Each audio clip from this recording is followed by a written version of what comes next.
Good morning, everyone. Thank you so much for joining the Reddington virtual sessions. Today's topic we have Microfocus 45, Securing Application Source Code, and the topic will be delivered by our lead consultant, Mohammad Sirajuddin. In case you have any questions during the session, I would request you to please put it in the Q&A box, and Siraj will answer all of your questions at the end of the session. Siraj, over to you. Hey, Bindia, thank you. Thank you very much. Hi, everyone. Good afternoon. This is Mohammad Sirajuddin. I'm the lead consultant from Reddington, working on the Microfocus portfolio, the security portfolio. And in our today's session, we are going to talk about security application testing. Static application security testing, which is to ensure how are we going to secure our source code. In today's discussion, we'll discuss on a brief overview on the development lifecycle, what the development lifecycle should look like, what it is actually going, and how exactly it should look like to ensure that we have a secure development. We'll look into 45 SCA, which is a static application security testing, and we'll have a demo on this. So let's begin to understand what the software development lifecycle is going through and what it can happen, what it can be. We have some statistics. If we look into some reports, be it report from OWASP, be it report from Mandiant, be it report from Gartner, be it report from Homeland Security, multiple sources, everyone hint that the major area of attack is the applications, because they are freely available, easily accessible by the hackers. That becomes the de facto attack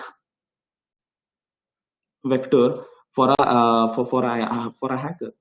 So it is very important that we have proper applications developed with full security imbibed in it. If we look into today's scenario in our organizations, we have some of our organizations are still using legacy softwares. Some of them are using in-house developed software. Some of our softwares are outsourced. Some of the softwares we procure directly from the third parties, and some of them we use open source. So we do have a mix and match of various components comprising our application environment.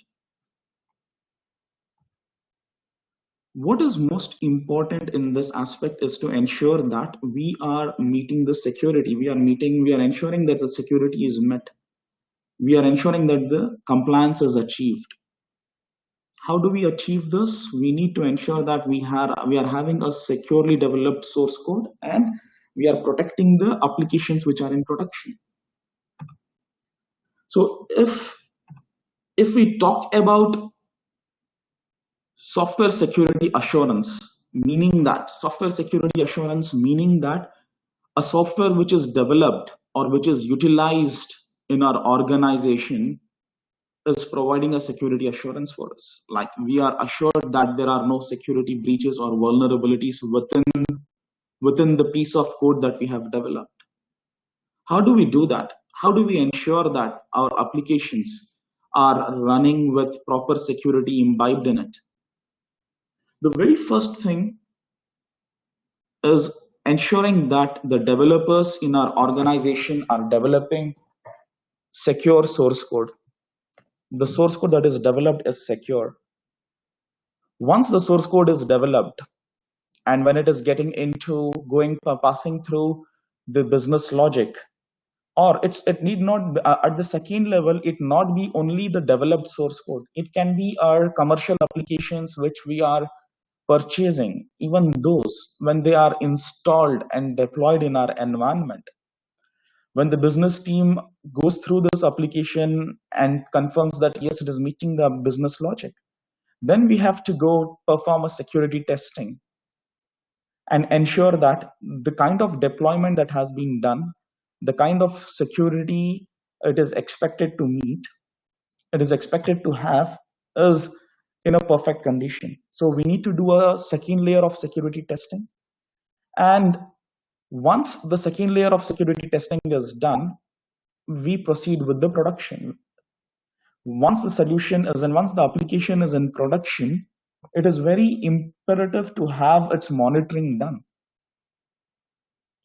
So these are the three modes where we are, if we have developers, or we are developing an application from scratch where we have the developers existing, we need to ensure that the source code developed by them is neat and clean.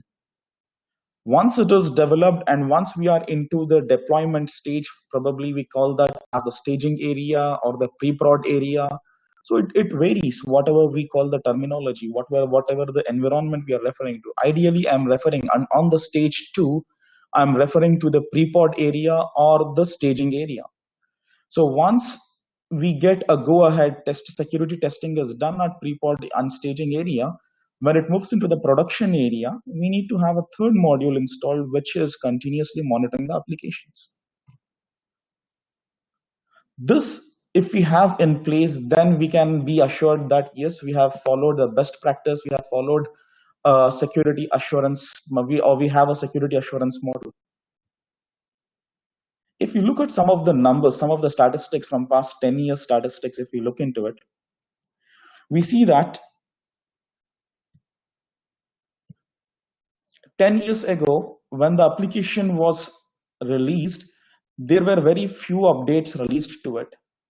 As and when the time has been passing, we see now that for an application that is released, there are very frequent updates released to keep it healthy, to keep it protected.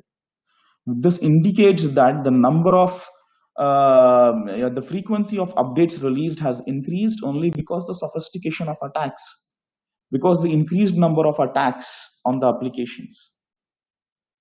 If we look at some of the big say, like the Gartner, they say that their biggest suggestion comes at a place where they say that the DevOps team have to collaborate with the information security team to ensure that the development is actually in a secure way.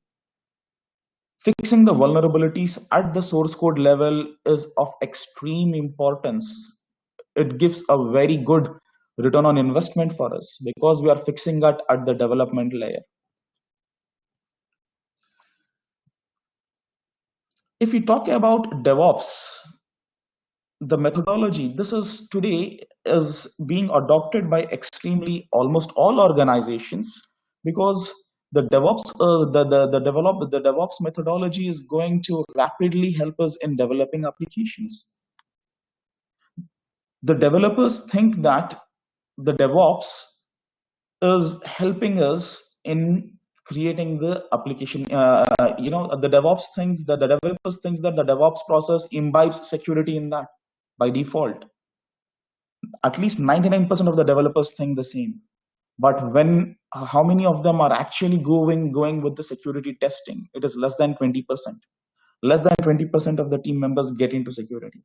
So in today's DevOps, which is being the DevOps operations that is happening, where is security imbibed in it? Security is missing.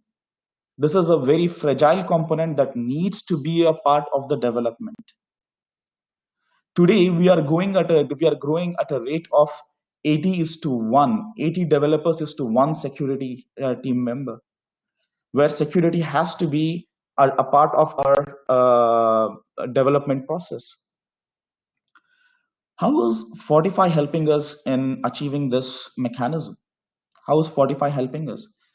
When we are at the code level, when our team is developing the source code, we have Fortify SCA, source code analyzer. Today's topic is all about static analysis, but I'm just giving you the brief overview of what Fortify does. Then we'll have a discussion on SAST, static application security testing.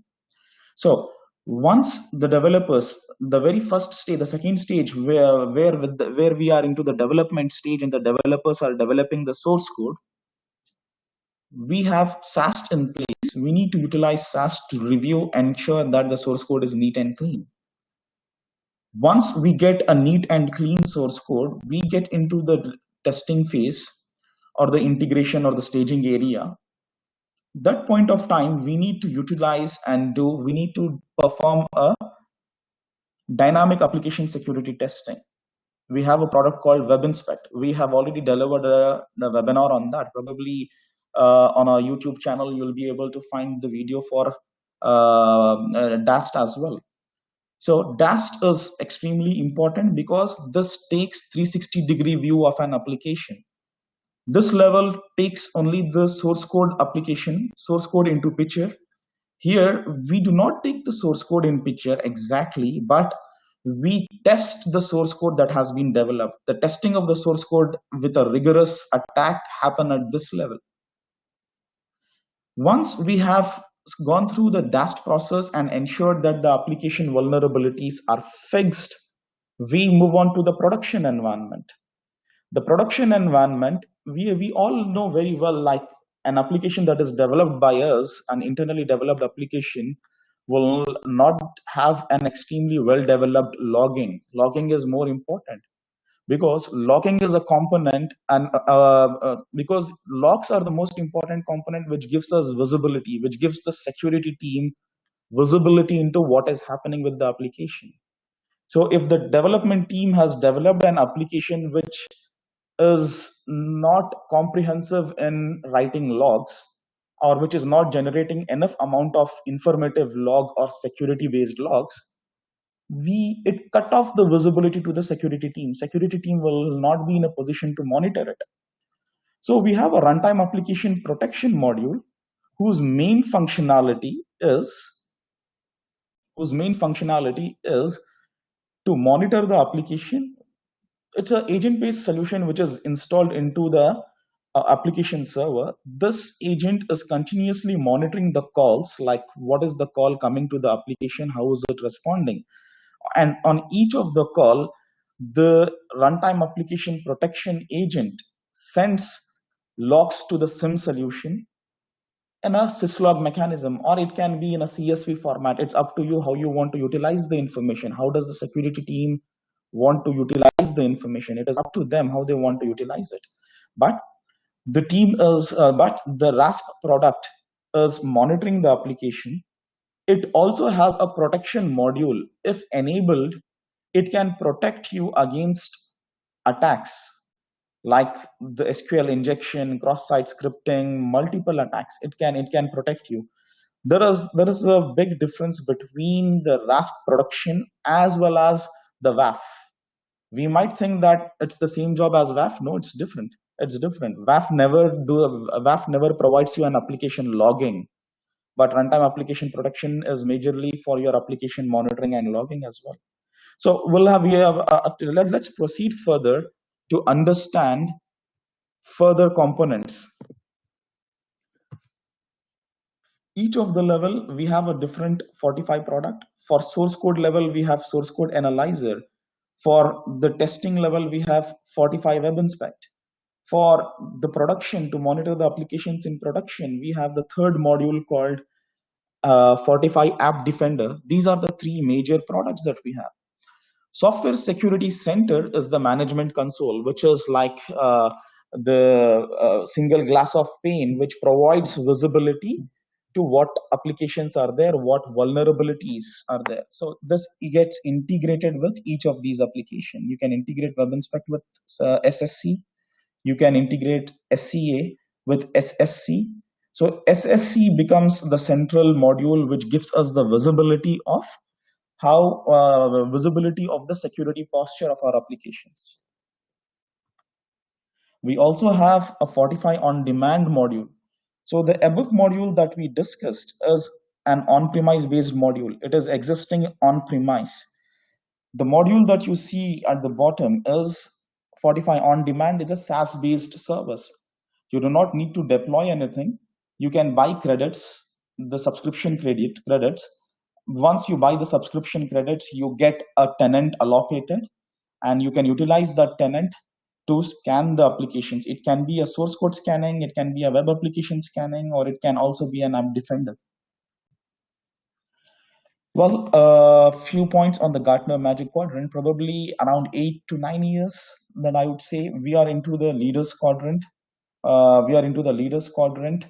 And we have probably we would say Fortune 500 companies, or I would say the Fortune 100 companies are actually working with us. We have big names like SAP, Microsoft being customers with us. We banking customers are one of the major customers who, in this particular region, we do have the major customer base from the banking segment, banking and finance segment, the government segment. It's very well recognized application. So what does the 45 customers experience? 45 customers experience an extremely higher, faster rate of fixing vulnerabilities. At the development level, we fix the vulnerabilities. We identify the vulnerabilities very early. We help the development team to develop the source code in a better way. We ensure that the applications developed or deployed are as per the best practice. Let's focus on today's major agenda, which is static application security testing, SAST. This is also referred as a white box testing. The dynamic application security testing is also referred as a black box testing. This is the generic typical names from a QA point of view. So as a QA, if I'm a QA, I would refer this as a white box testing. So, but the Gartner and rest of the world recognizes this as security application, software application security testing. So SAST is a process, is a methodology that helps the developers develop source code in a secure way. The 45 SCA has IDE plugins which the developers can use for their environment, like their development environment. It can be a .NET framework like Visual Studio or a Java framework like an Eclipse. We have an IDE plugin available for these frameworks. The developers can utilize these IDE plugins and ensure that they develop whatever the code they are developing is actually secure. There are no vulnerabilities in the piece of code that they have developed. As a result, the quality of the source code that the developer commits to the repository becomes extremely better without the IDE plugins.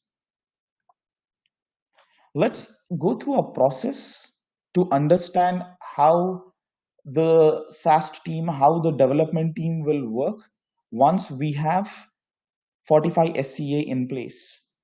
We are describing the workflow, not necessary that it has to be it has to exactly be the same workflow.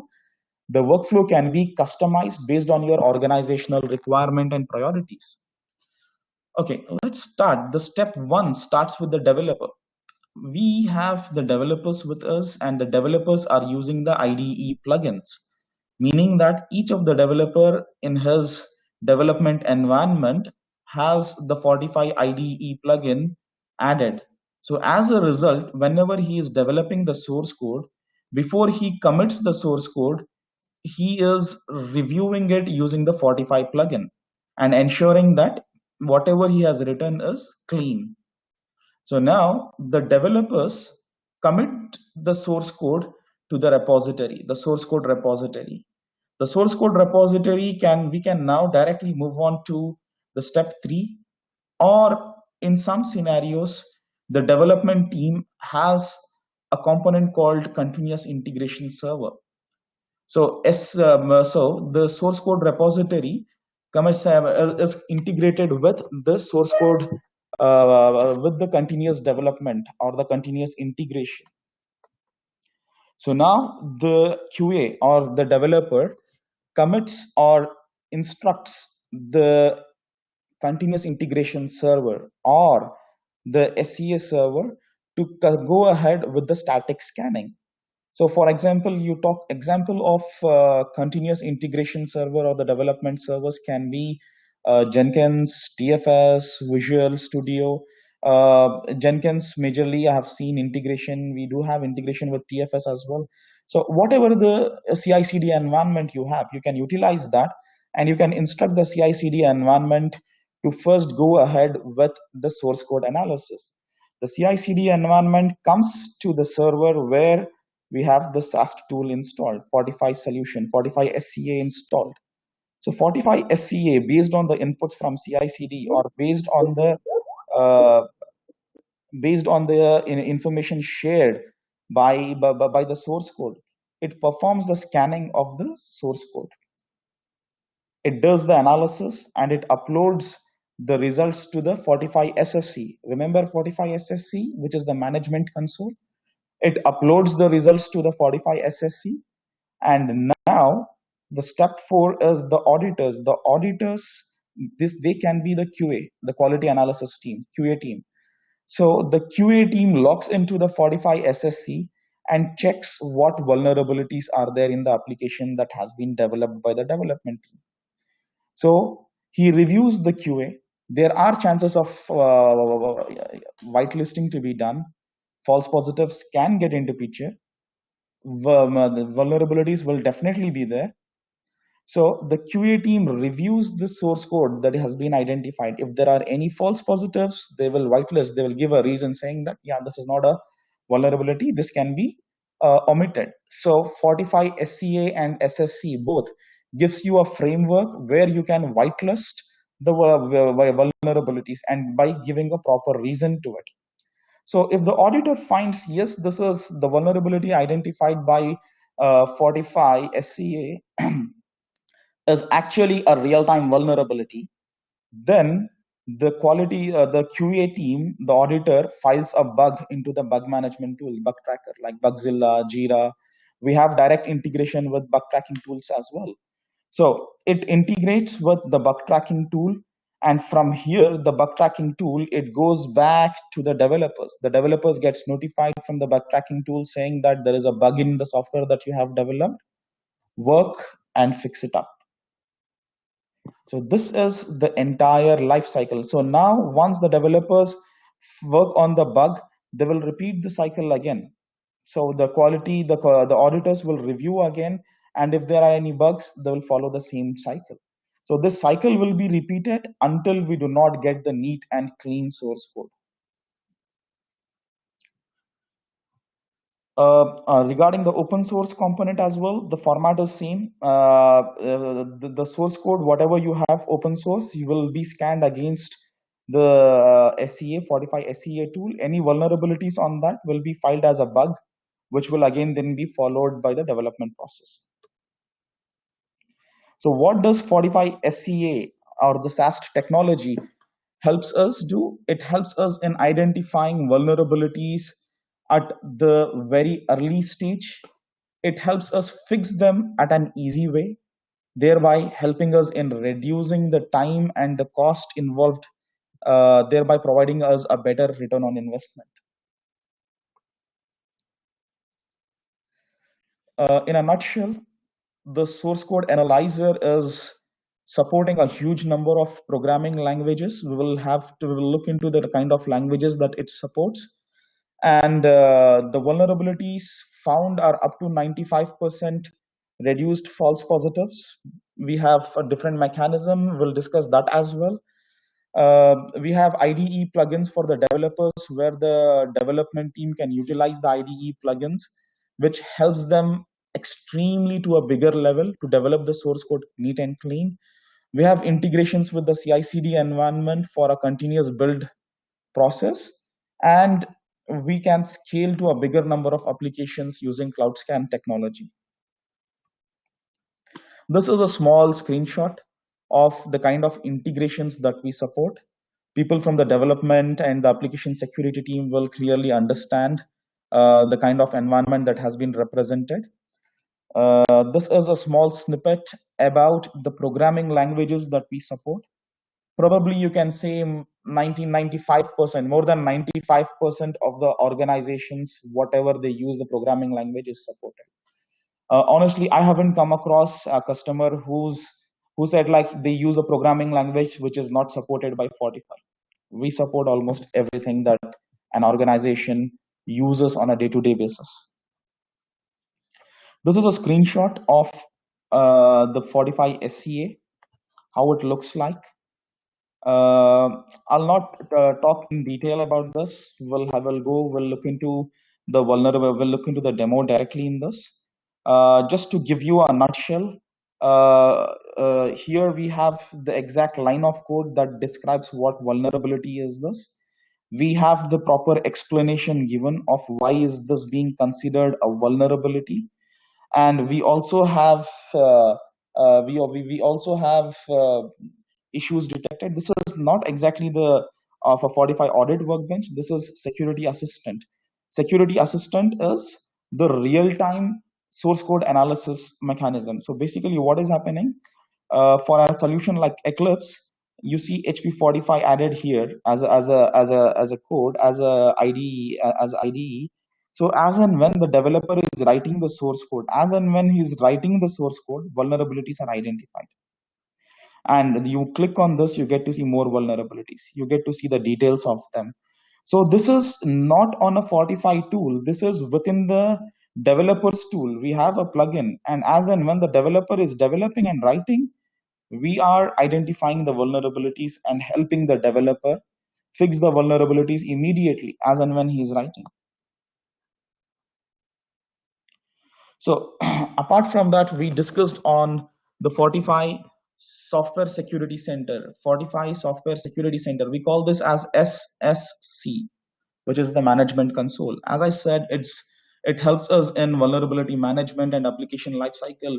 So it helps us identify what vulnerabilities are existing in our applications, how many of them are fixed, how many of them are not fixed, which developer. It allows us a framework to log in, a framework where we can assign specific vulnerabilities to specific developers, so that the developers can in turn log into SSC, fix the vulnerabilities, and update the case management. So as a result, we get to see we get to see that the SSC is the main console which helps us manage the vulnerability status of our applications. So a snippet would look like this: Fortify Software Security Center.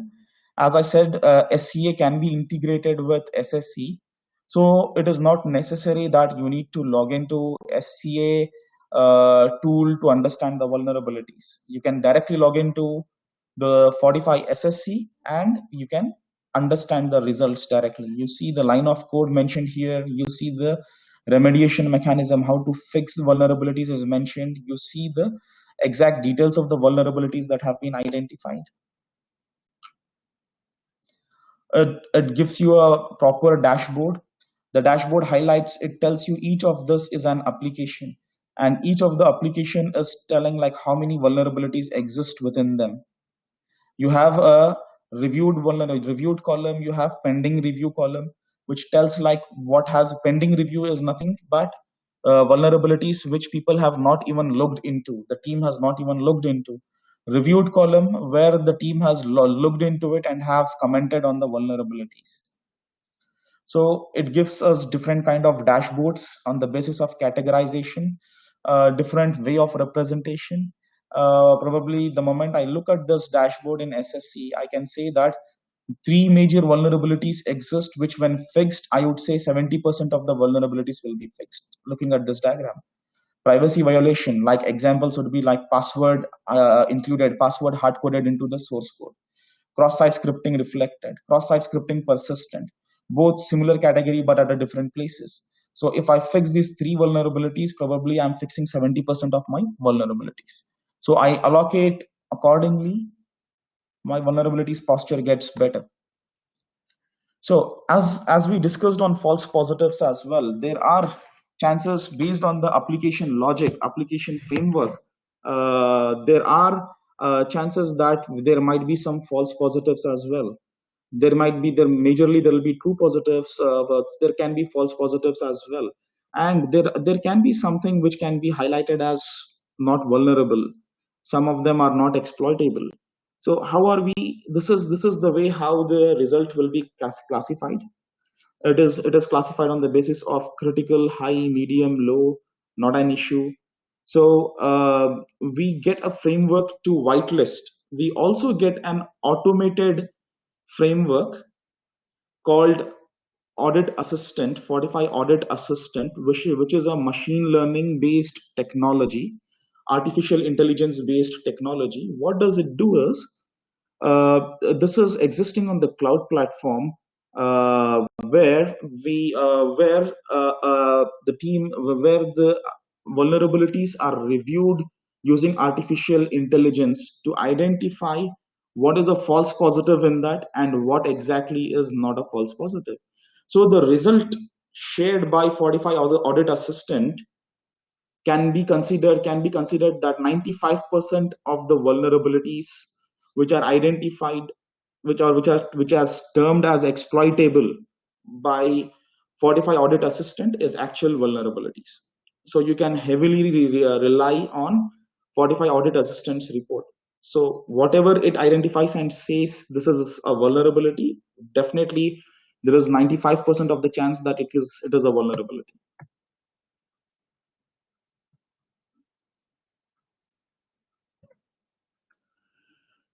Fortify on Demand. Fortify on Demand, as I mentioned, is a cloud-based service. There is no challenge for you to. There is no issues. Headache for you to deploy and provide the infrastructure. All you need to do is log into the portal, into the tenant that has been provided, using the credentials that has been shared.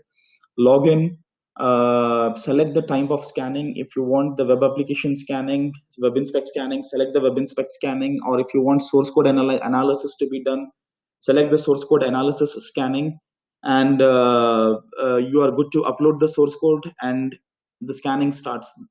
So based on the kind of scanning that you have selected, you also get a technical account manager allocated who helps you in understanding the results and explaining what the results actually mean. So at the moment we have four data centers where the scanning happens. Since Fortify on Demand is a on cloud based solution, we have cloud in 4 different regions, which are listed here, and 24/7 customer support.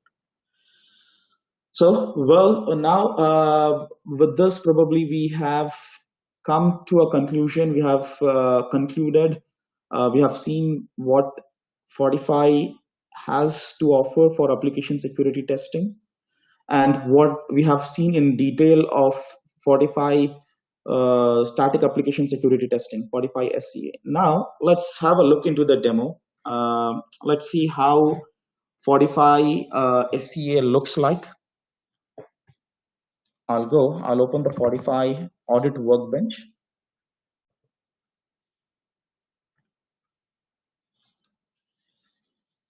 It's a very straightforward, simple to install tool. Next, show the license, and it is done. Nothing much. Now, as part of my configuration, Fortify Audit Assistant, probably the Fortify tool needs to have a set of rules to validate the vulnerabilities against. Now I have multiple configuration. What is the frequency of the rules which I'm talking is about the updated rules? What is the frequency of this? It can be, I think, to my best of my understanding, it is released every 3 months, once in every 3 months. So there are two mechanisms. One, you have direct connection to the internet using proxy. We have a specific URL, port number 443 HTTPS. You can allocate port 443 HTTPS access so that the Fortify Web Inspector, so Fortify SCA tool can connect to the internet before initiating the scanning, and ensure that the rule pack that it has is latest version. Or if I have a air gap network where there is no possibility of internet, you can open a support ticket. Support team will give you the rule base. You can bring the rule base, come to your air gap network, run a single command, upload the rule base into the Fortify Fortify SCA, and you are done. You don't even need a direct internet connection. Manually, you are the Fortify SCA or Fortify Web Inspect in that case. Both works in an area or in an environment where there is no internet availability as well. So as of now, I'll click yes, so that it goes reviews. Fine, it has done, it has reviewed. no updates required, no updates were there because recently I installed this. Now, let me show you how do we initiate a scanning. So if I have to scan a source code, I click on advanced option and I showcase where exactly is my source code. So right now I had a source code available, which is within the samples. I had selected WebGoat as an application. People know people from the application security background might be aware of WebGoat. WebGoat is a purposeful built vulnerable application just for the application security testing purpose. So this WebGoat, we select WebGoat, okay, and I say yes. Don't ask me again. So auto updating rule pack. So finish operation, yani it updated the rule packs. Now I selected the WebGoat, a WebGoat application. Look at the flexibility here. I have the option of specifically removing specific files. So some of the developers might say, don't consider these specific files. So I can exclude them. So as of now, in my scenario, I'm going to use the same thing. JDK is 1.8. You can select based on your availability output file. You click on next. Here you get configure the rule packs. Probably this is the list of default packs. The moment you saw update security content, these are the list of rule packs that was downloaded. Fortify also provides you a framework to create your own rules. So if you have created some specific rules as per your requirement, you can click on custom security rules and then select them. So as of now, I do not have any custom security tools rules, so I'm just going with the default one.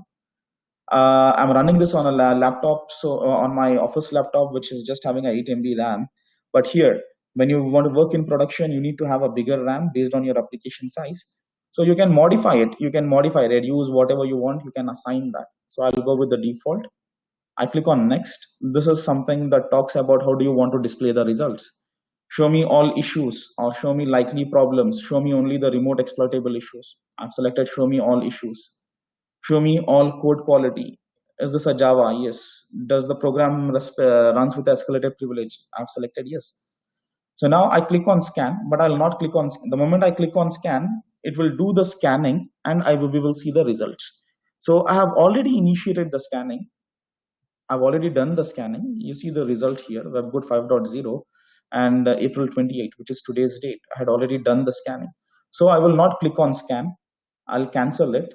So I did this just to demonstrate to you how the process looks like, of scanning the source code. So the moment you click on scan done, nothing to be done. Fortify tool or Fortify SCA will automatically scan the source code, will show you the percentage, and once it is completed, it will open the result. So I'll cancel it. Now, when I said it will open the result, how does it look like? It will look like the same way. I just click on this. I just click on this. It is opening the result. It is loading the audit project. Yes. Now, this is what, if you had clicked scan and waited for a couple of minutes, it would have given you the next page was the same page that you see here.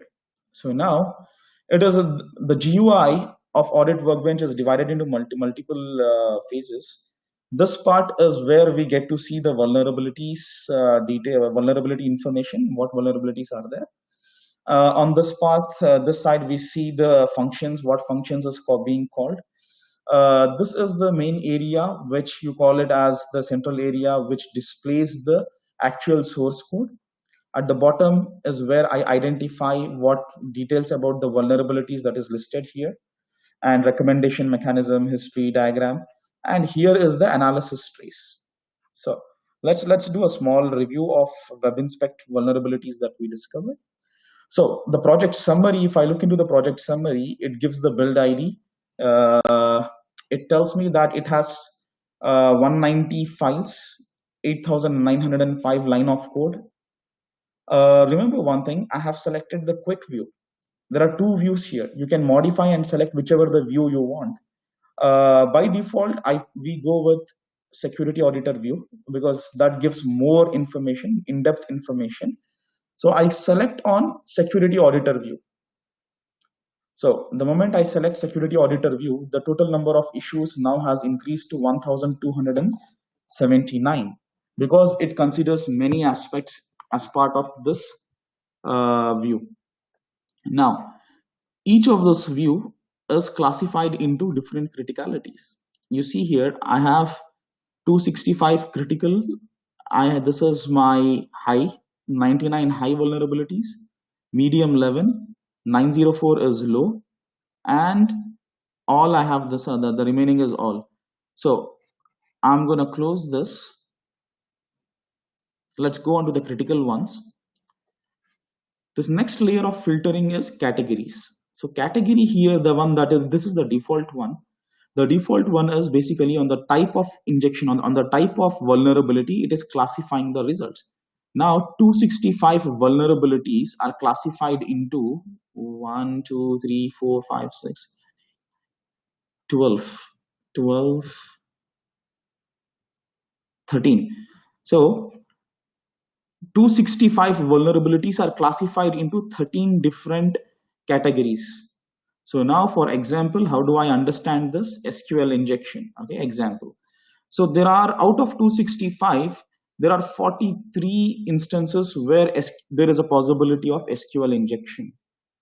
And what is the zero indicate here? Zero indicate that of the 43 vulnerabilities of SQL injection, zero is fixed.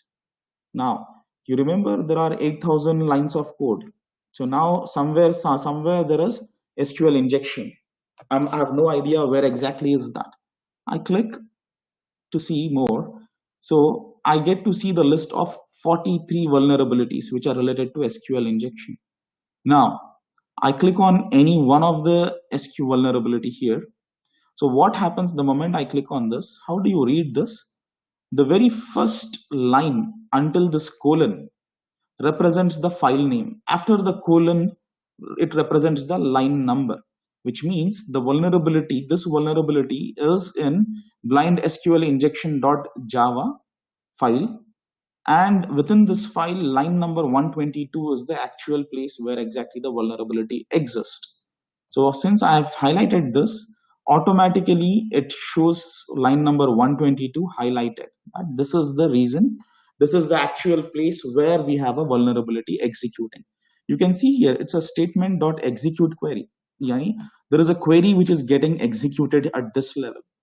So what is this? A person like me who have absolutely no application security, application development background, look how beautifully it helps people like us. I'm from security, pure security background. I have never done a application development, a program development environment.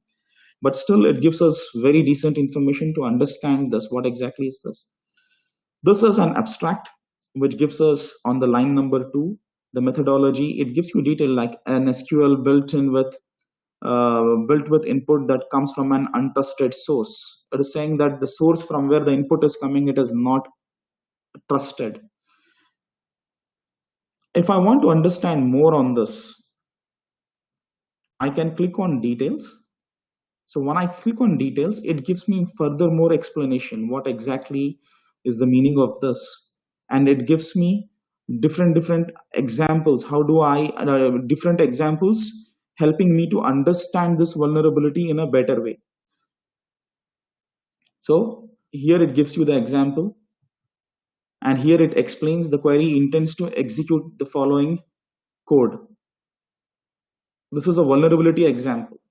So it is trying, it gives its best to explain to you on how exactly this vulnerability, this is a vulnerability. It gives you full information on that. Recommendations are a part of this. The moment you click on recommendation, they are the ones which tells you how to write the code. How can you fix this vulnerability? And it will give you some examples. But not every time, but majority of the time it gives you vulnerable examples on how exactly are you going to fix this vulnerability. So where are you going to authenticate? Where are you going to validate the user input? And then you have further more information based on the components. The important thing to focus here is we are talking about SQL injection. All I see is a statement which is getting executed. But where is it coming from? What is it executing? How is it happening? I have no idea on this. So the analysis trace is going to give me this. The analysis trace is right now we are at line 122 is where our vulnerability is. So line 122 is highlighted here, but it shows line 122 about the trace from where the information is coming in, from which page, from which line number the information is coming in. It's coming from 629, 630, from where the assignment of values, sorry, it has to go up. Get parameter, yani this is the place where input is being taken from the user. We are collecting an input from the user, and then at the last phase we are executing that, collecting from getting the input till executing the query. So it is considering the entire phase where exactly the vulnerability is happening. Based on that, it is giving you an analysis trace saying that yes, this is a vulnerability. This is what I consider as a vulnerability. But looking at this trace, if the auditor says, yeah, no, it's not a vulnerability, we can suppress this vulnerability.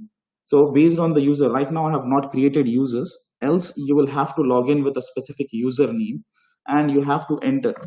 You have to enter the details here, saying this is not a vulnerability. Why is this not a vulnerability and not an issue? Or you have to mention it as suspicious, or you can say this is exploitable. You can say it is, for example, right now this is exploitable. So you can write down your details, or you can information on this, that this,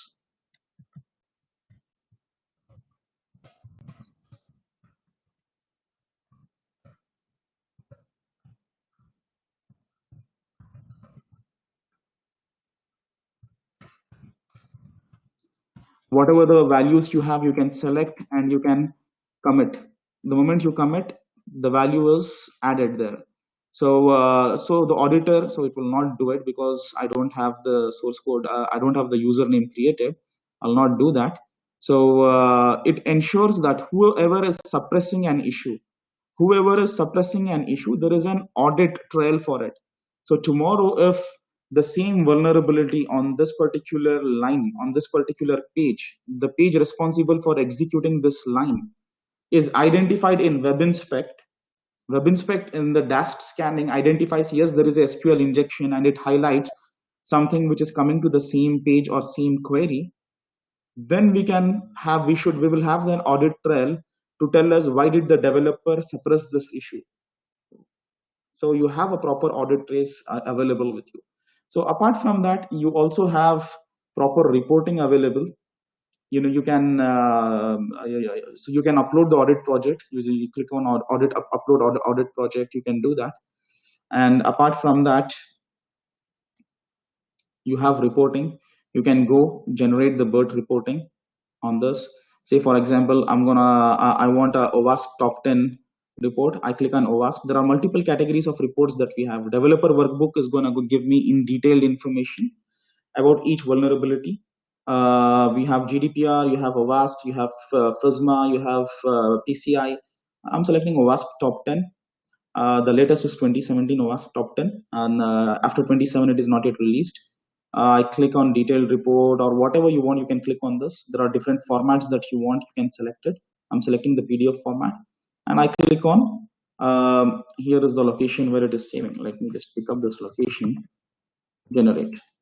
So it is generating the vulnerability.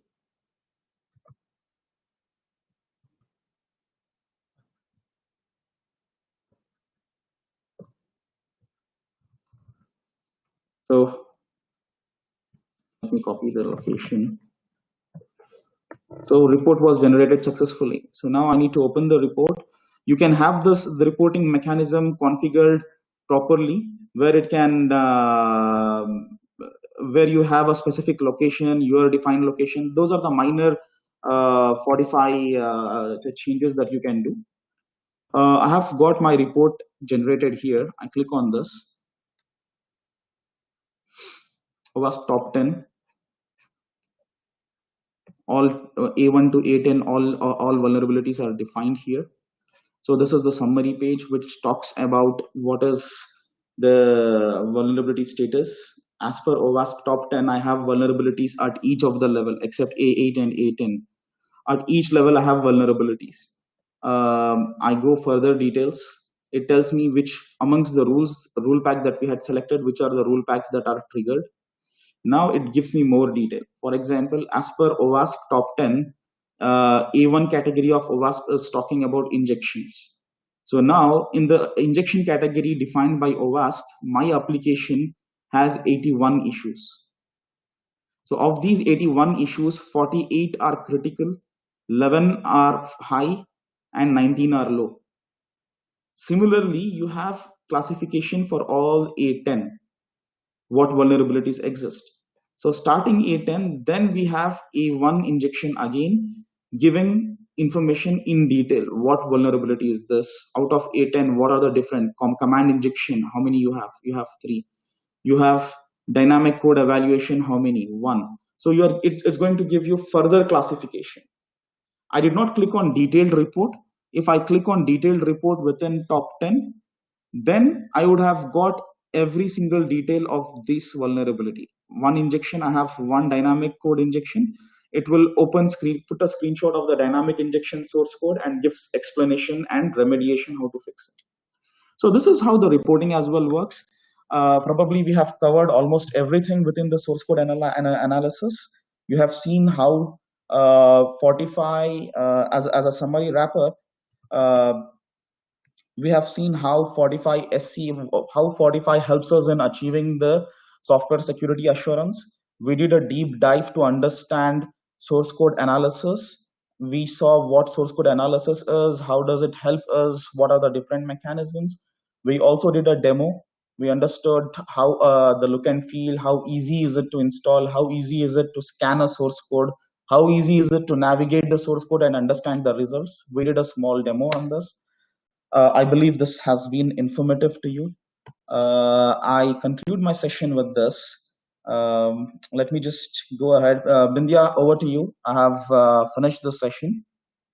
Okay, I believe there are no questions coming in. Thank you very much for your time. In case if you have any questions, you have my email address mentioned. This is my email address. You can reach out to me any point of time. Will definitely be more than happy to support you in addressing your concerns or helping ensure that you work with the proper secured applications. Thank you very much for joining. Bindya, you there? Okay. Thank you guys. Thank you very much for joining this session. I'll conclude this session here. Thank you very much.